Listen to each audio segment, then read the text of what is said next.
Okay, so the next one is going to be VA loans. By the way, thank you for your service.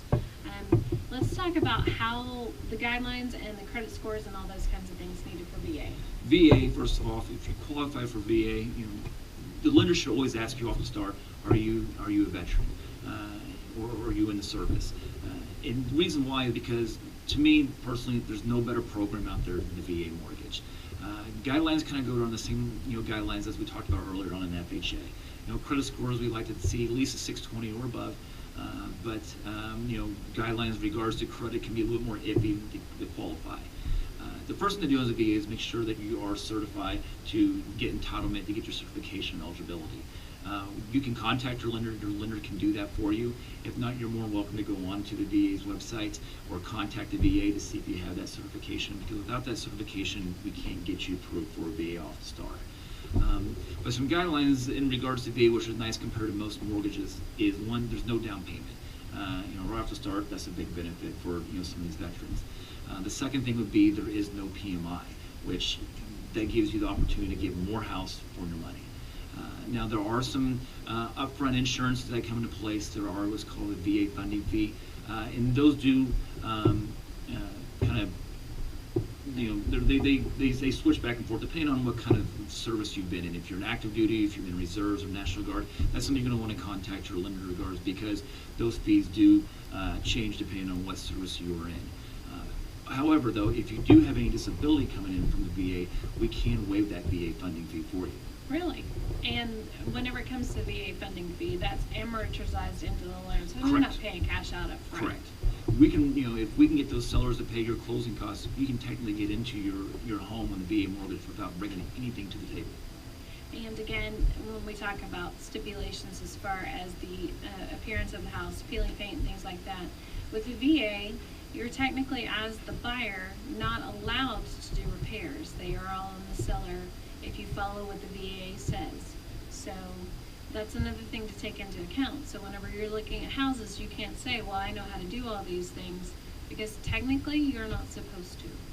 And that is supposed to be done by the seller. That is a perk of being a veteran, is to be able to move into a house without those issues. So let's talk about the turnaround as far as how long does it take for this to close? Technically we always like to see between 30 to 45 days. This kind of depends on, the situation. If somebody had to get in and they had to get in, we probably wouldn't want to go anything less than 21 to 25 days.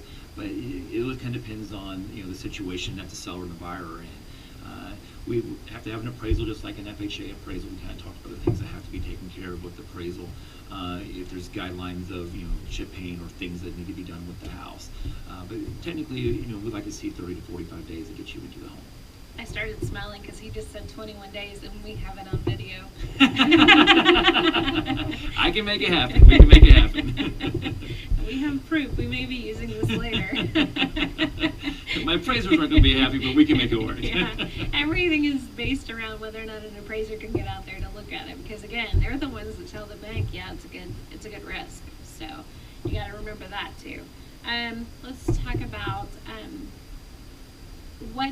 how long does it typically take for them to get their certificate if they don't already have it? If they don't already have it, if they contact your lender, we normally can get that to you. If it's already out there and it's already approved with the VA, we can get that usually in a couple minutes. If it's not out there, so the VA.gov has a website that we go to. If it's not out there and they actually need an application, there may be some things that we need. Your DD-214. If you're still in active duty, we maybe need like a statement of service from your commanding officer.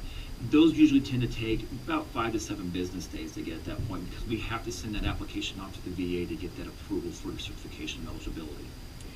One quick side note, when it comes to a veteran, whenever you are being relocated, if your house doesn't sell, if you're still in active duty, you cannot be foreclosed on. Don't just vacate your house. Call a realtor. Sell it. You've got equity, and if you don't, then there's always short sell. The banks will work with you. We see that really often, and I don't understand why, because if anything, you're very protected, because if you're still serving our country, you shouldn't have to worry about foreclosure. So don't. Give us a call.